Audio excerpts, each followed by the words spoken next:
We have the Congress's Shankara Guha is with us right now on the phone. Sir, thank you so much for joining us here on CNN News 18. Sir, we've been covering the disastrous story right now in Karnataka, particularly in Bengaluru, with a special focus on how the government is attempting to handle the situation. Sir, what has your reaction been over the last few days to the scenes coming out of Bangalore? Good morning to you and all the viewers. My deepest condolences to the family who have lost a little life, the young life, who had a bright future ahead of her. This is not the first one, let me tell you. This has been the third or the fourth case of death in the last 1 week. Right. And more than 10 if you take in the last 1 month. I wonder what the Chief Minister and the administrative heads are thinking, because, we don't have a governing body. There is no head to the to the municipal corporation here. The government has, they have kept postponing the elections, one reason or the other. So whom should the people go to? This government is a 40% government. They have failed in all aspects, whether it is civic amenities, law and order, development, women's safety, everything. And all their thinking is a short term. You cannot run the state on a short-term measure. Your thinking has to be futuristic. And it's not that we don't know. Bangalore has always, it is known for this waterlogging. Why weren't they aware? And this year, there were predictions that the rains are going to be more than normal. We were well aware. Everybody knew. Whom do we go to? I have an issue in my road, in where I stay, but whom do I go to? The officers are very high-headed. They don't respond to any common man. Can everybody run to the MLA? Can everybody run to the commissioner of the corporation? No, they are simply not accessible to anyone. They are so high-headed. They don't answer anyone's phone. They don't respond. They are sitting there to do the work for the people, but they don't care for the people. This has been a very sorry state of affairs in Karnataka, especially Bangalore, being known as the Silicon City, today is crumbling. We'll have to soon pick up boats, to travel. Sir, can I ask you over here, because I think it is important to ask. So the Congress was also in power till 2018 within the state.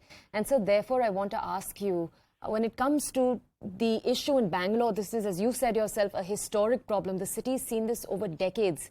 If the Congress were to come back into power, because our audiences may know there's an election set to take place across the state in a few months, what changes is your party finally going to bring in? Why didn't we see these changes take place a few years ago when they were in power? Every time that we have ruled, I understand rains are a natural thing. Right. And, one cannot control the rains. But the government and the heads of the administration have to be in communication with the people. When you don't communicate with them, how do we express our problems? This government is absolutely non-communicative.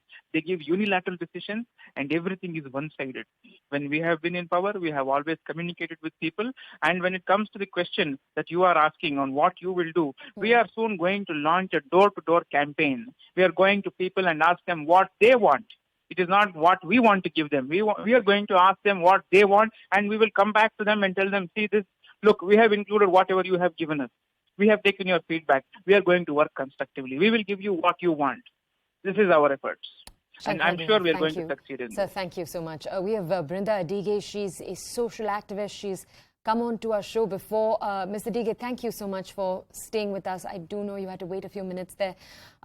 This is obviously heartbreaking news we're sharing with our audiences. A 23-year-old girl who lost her life yesterday. But as Shankara Guha was pointing out, this is possibly the third death in the last 1 week related to the rainfall that Bangalore has seen. Ma'am, could I get your response? And could I also ask you, what is the change that you think needs to take place?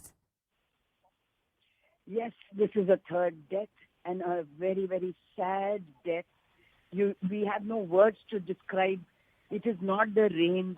It is the apathy of the civic organizations over there. The BBMP has not put into place anything that is beneficial to the citizens. We must not blame the rains when the people who have done the job have not done it, keeping in mind everything that should have been kept in mind.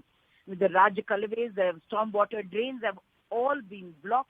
White cementing, white topping of the roads have been done indiscriminately without any scientific planning. shoddy jobs that have been done. They said that they are laying these roads so that all the electrical wires and other wires will go underground and there would be no danger and no nuisance caused to citizens. And they have done exactly the opposite. Talking to people, like Mr. Shankara Guha says, is very, very fine. But more than that, it is important that laws, rules and procedures be put into place to hold the highest decision maker in the government and the municipal corporation accountable. We do not have this accountability. Not a single person has been pulled up for the 3 deaths in the last 1 week or for deaths that have happened due to their criminal negligence. Nobody gets pulled up. There will be a scapegoat who is the last person who wouldn't have had an iota of space to make decisions, but that scapegoat will be pulled up. Why are we not pulling up the ones who got the tender? The engineers who signed off these blueprints, the IAS officers who okayed the budget allocations and release of those funds. Why are we not pulling up these people? I'm sure they are all part and parcel responsible for everything that is happening today, and especially the life of this young citizen.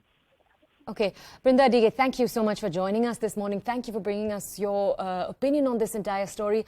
For our audiences, we also have a guest with us this morning on the show. Professor Chandan Gowda is with us. He is a professor at the Institute for Social and Economic Change. He's with us this morning.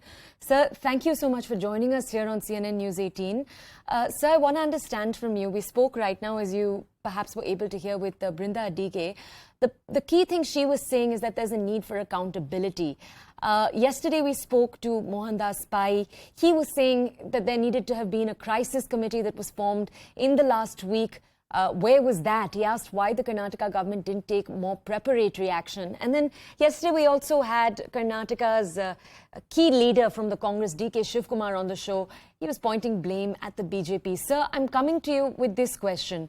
Where do you think the issue needs to start being solved? Because we've talked right now of civic action, political accountability, but where does the action need to start? How would you plan it if you could? Thank you. But this problem is acute this year, but it's a familiar problem for us in Bangalore over the last many years. Right. And each time this happens, the political class pretends like it stumbled upon a new problem and say we'll fix it. Last November, Chief Minister Bommai actually sanctioned 900 crores to fix this problem. Just a quick fact for the audience. There are 842 kilometers long stormwater drains in the city, of which only half of them, 415, have been properly put in place. And the plan was to fix 75 kilometers of the stormwater drains in 2019-20, of which only 45 had been done last year. Bommai himself said we'll complete the remaining bit. So setting a modest target of 75 a year itself is not being fulfilled. And there was a huge amount of money committed for it last November, 900 crores. And, it's unclear to me how, that couldn't have made us more prepared for this eventuality that we're all now living through. So I think the political accountability question is right on. Of course, there are older, deeper problems that people are trying to say, the fact of sanctioning layouts and apartment complexes on lake water beds, etc. There's an older, failure of planning, corruption, etc. True, but the last 3 years of this government's regime, I think, has to take some accountability because they were aware of it and they've committed money for it every year, and we have no idea what's happened to that money. So I think primarily the planners who are in charge, who are basically accountable to the government and who are part of the government, have to take primary blame. Second, of course, is the builders, the architects, those sort of regulatory agencies that regulate real estate. But at this moment, I think our attention should be on a very clear problem we have known about for years. And, every monsoon we become, more freshly reminded of the problem and it just passes away. So I'm not sure if that answers your question.